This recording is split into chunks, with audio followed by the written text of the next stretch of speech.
ஓம் சரணாகத தீனார்த்த பரித்ராண பராயணே சர்வசியார்த்திகரை தேவி நாராயணி நமஸ்துதே. வணக்கம் நேயர்களே, இது மகாலட்சுமி ஜோதிடம் வழங்கும் காலச்சக்கரம். உங்கள் அன்பு ஜோதிடர் ஸ்ரீராம்ஜி பேசுகிறேன். அனைவரும் நலமுடன் இருக்கிறீர்களா? நன்றாகத்தான் இருப்பீர்கள், நன்றாக இருக்க வேண்டும். இன்றைய காணொளியில் நாம் காண இருப்பது 7.5 சனி அஷ்டமச்சனி ஒரு விளக்கம். ஜாதகத்தில் நம்ம அதிகமாக பயப்படுற விஷயங்களில் இந்த 7.5 சனி அஷ்டம சனி ஒன்று. பொதுவாக கோச்சார பலன்களுக்கு பெரிய அளவில் முக்கியத்துவம் கொடுக்காத ஜோதிடர் நான். கோள்களின் சாரம் அது பாட்டுக்கு போய்கிட்டு இருக்கக்கூடிய ஒன்று அப்படின்னு.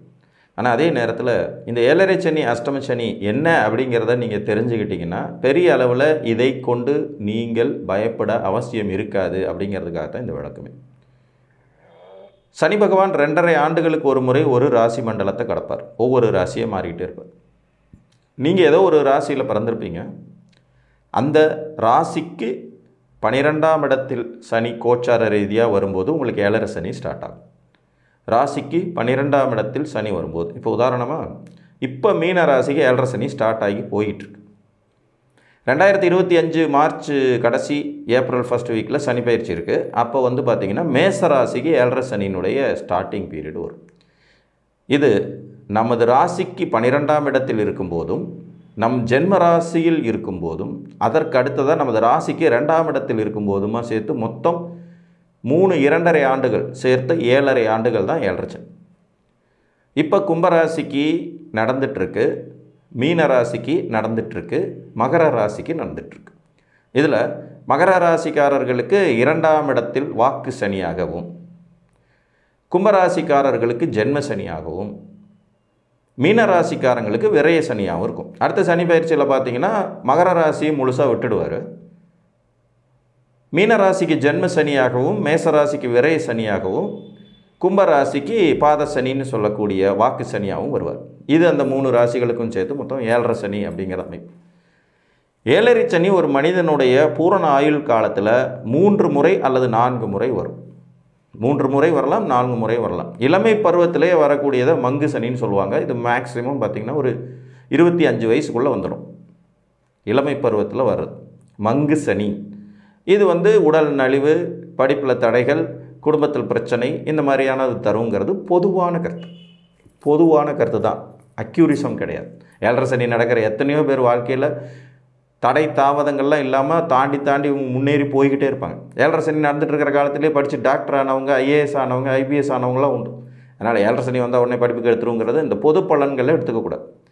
7.5 சனியில் கொஞ்சம் குளறுபடி தரக்கூடிய காலம் அப்படின்னு நம்ம எடுத்துக்கணும்னா ஜென்ம சனி காலத்தை எடுத்துக்கலாம்.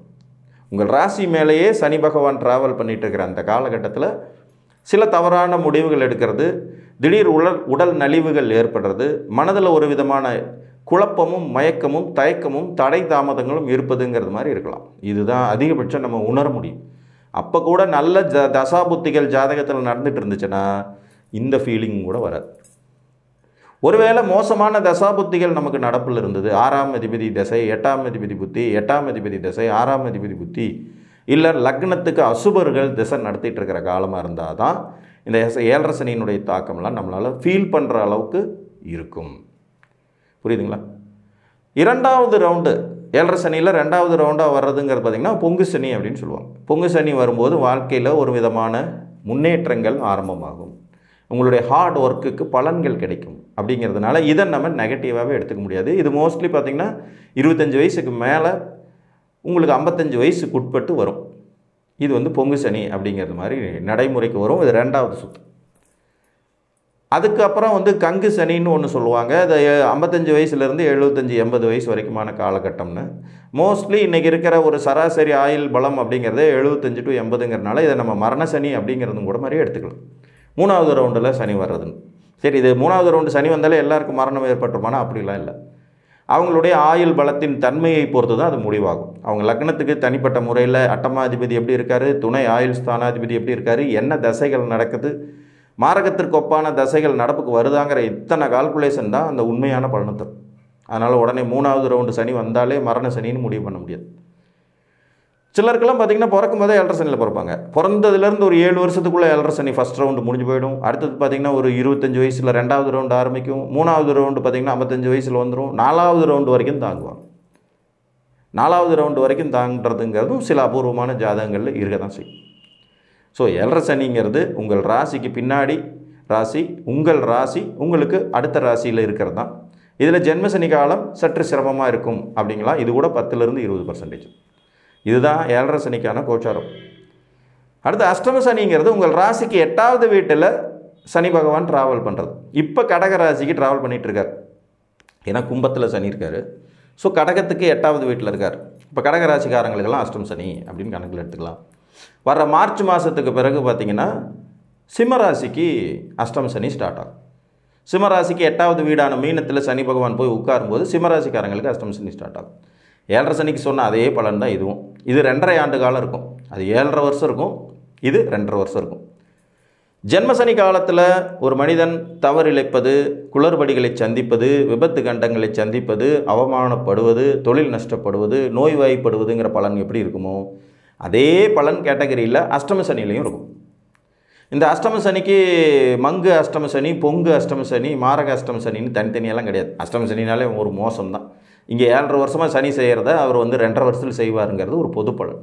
இப்போவும் கூட உங்கள் ராசிக்கு 8ஆம் இடத்துல சனி ட்ராவல் பண்ணிகிட்டு இருக்கிற அதே காலகட்டத்தில் கூட யோகமான தசாபுத்திகள் நடப்பில் இருந்தால் நீங்கள் அதை பற்றி கவலைப்பட வேண்டியதே இருக்காது, அது பாட்டுக்கும் கடந்து போயிட்டுருக்கும். புரியுதுங்களா? அஷ்டம சனி காலத்துலேயும் கூட வளர்ச்சி, முன்னேற்றம், பொருளாதார வெற்றிகள், வேலையில் முன்னேற்றம், சொத்து சேர்ப்பது, வீடு கட்டுவது, கார் வாங்கிறதுன்னு எல்லா நல்ல பலனும் நடக்கும். ஒருவேளை உங்கள் ஜாதகத்திற்கு மோசமான 6ஆம் அதிபதியோட திசை, 8ஆம் அதிபதியோட திசை, விரையாதிபதியோட திசை, லக்ன அவயோகிகள் திசை நடத்துகிறாங்க, பாதகாதிபதியோட திசை நடக்குது, அந்த மாதிரியான காலம் இருந்தால் மட்டும்தான் அஷ்டம சனியினுடைய தாக்கங்கிறத நீங்கள் ஃபீல் பண்ண முடியும். இப்போ சிம்மராசிக்கு வருதுன்னு சொல்லிட்டு, சிம்மராசிக்காரர்களுக்கு குரு மகாதிசை நடந்துகிட்ருக்குன்னு வச்சுக்குவோம் ஒரு பேச்சுக்கு. சிம்மராசிக்காரர் குரு மகாதிசை நடக்குது, அஷ்டம சனி கிராஸ் ஆகுது, ஒன்றுமே பண்ணாது, தெரியவே தெரியாது. அவருக்கு அஷ்டம சனி வந்துச்சா, அப்படியா அப்படிமா, அது பாட்டுக்கு கடந்து போயிடும். ஒரு குரு புத்தி நடந்தாலும் கூட அவங்களால ஃபீல் பண்ண முடியாது. ஏன்னா குரு புத்தியே ஏறக்குறைய பார்த்திங்கன்னா எல்லா திசைகள்லையும் ஒரு 2 வருஷம், 1.5 வருஷம், 1.25 வருஷம்னு இருக்கும். அந்த பீரியட்லேயே கூட அவங்க கடந்து போயிடுவாங்க. அதனால் 7.5 சனி அஷ்டம சனினாலே உடனே உயிரே போகிற அளவுக்கு பயந்து நடுங்காதீங்க, அப்படிலாம் எதுவுமே இல்லை. கோச்சார பலன்களை அதீதமாக மிகைப்படுத்தி மிகைப்படுத்தி மிகைப்படுத்தி நம்ம பேசி பேசி பேசி பேசி அதுவே உண்மையான பலன்கள்ங்கிறது மாதிரியே ஆகி போயிடுச்சு. சமீபத்தில் கூட ஒரு காணொலியில் பார்த்தேன், சுக்கிரன் உச்சமாகி 4 மாதம் ஒரு வீட்டில் இருக்க போகிறாரு, கூரையை பிச்சுட்டு கொட்ட போகுது அப்படிங்கிறாங்க. அப்போ மீதி 8 கிரகங்கள் என்ன தூங்க போயிடுமான்னு எனக்கு தெரியல. சுக்கிரன் ஒருத்தர் மட்டுமே வேலை செய்வார்னா பாக்கி 8 கிரகங்கள் என்ன பண்ணுவாங்க? நீங்கள் தான் கேள்வி கேட்கணும். ஒரு மிகைப்படுத்தப்பட்ட பொய்யை மீண்டும் மீண்டும் கேட்டு நீங்கள் சந்தோஷப்பட்டுக்கிறீங்க. அதனால் இப்படி நடந்தால் சந்தோஷம், லாட்ரி சீட்டில் பணம் விழுந்தால் சந்தோஷம். அந்த காணொலிக்கு கீழே கமெண்ட்ஸில் பார்த்தோம்னா எனக்கு லாட்ரி சீட்டில் பணம் விழுந்துட்டா சந்தோஷம், நான் என் கடன் அடைச்சிருவேன், என் பிள்ளையை கல்யாணம் பண்ணி கொடுத்துருவேன்னு சொல்கிறார். அப்போ லாட்ரி சீட்டில் பணம் விழுகுங்கிற நம்பிக்கையில் தான் 2 பிள்ளை பெற்றுக்கிட்டீங்களா? என்ன கணக்குனே புரியல. உழைப்பை நம்புறதில்ல, அதிர்ஷ்டத்தின் பின்னாடி மட்டுமே ஓடுவோங்கிறவங்களுக்கு தான் இந்த மாதிரியான தினப்பலன்கள், வார பலன்கள், ராசி பலன்கள் எல்லாம். நீங்கள் பிறக்கும்போது டிசைன் பண்ணி வைக்கப்பட்ட ஜாதகத்தின் அடிப்படையிலே அனைத்து பலன்களும் உங்களுக்கு தீர்மானிக்கப்பட்டிருக்கும். அதில் நல்ல நேரம் வரும்போது நிச்சயமாக வாழ்க்கையில் உயரத்துக்கு போவீங்க. மோசமான நேரத்தில் கவனமாக இருந்து அதிலேருந்து தப்பிச்சுக்கிறதுக்கான வழிகளை பார்க்கணும். இதுதான் ஜோதிட சாஸ்திரம் வடிவமைக்கப்பட்ட டிசைனே தவிர அன்னாடும் ஒவ்வொரு ராசிக்கும் இன்றைக்கி தெற்குலேருந்து நியூஸ் வந்துடும், இன்றைக்கி வடக்குலேருந்து நியூஸ் வந்துடும், இன்றைக்கி அரசாங்கம் உங்களை கூப்பிட்டு அவார்டு கொடுத்துருன்னு சொல்கிறதெல்லாம் நம்பிக்கிட்டு இருந்தீங்கன்னா இது எத்தனை பேருக்கு நடக்கிறது அப்படிங்கிறதையும் கொஞ்சம் சொல்லணும். சொல்லப்படும் பலன்களில் நீங்கள் சந்தோஷம் அடையிறதுங்கிறது எப்போ செய்யணும்? அந்த பலன்கள் உங்களுக்கு நடந்தால்.